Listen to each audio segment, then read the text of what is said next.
In this video, I'm going to show you how to replace your oxygen sensor for Upstream on your Mini Cooper. It's located behind your engine.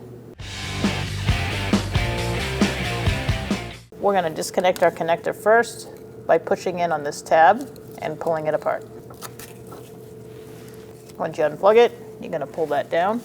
You're going to need an O2 sensor socket, preferably a short one, and you're going to slide it over. And now we're going to loosen this up. I find that if you give it a quick jolt, they loosen up a little easier. Sometimes you need to use heat to get them out. So hopefully you get lucky like I just did and you crack it loose.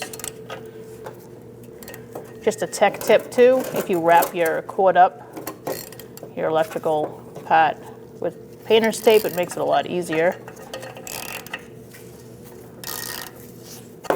Once you get it loose enough, you can take your socket off and take it out the rest of the way by hand.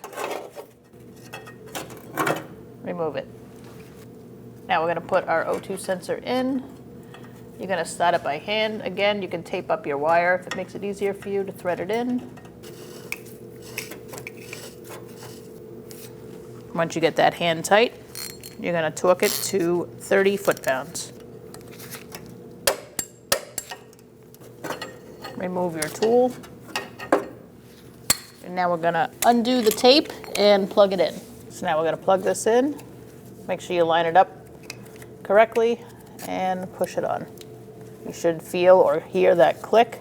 And once you do that, you're going to tuck this into the heat shield like it was and make sure it's secure.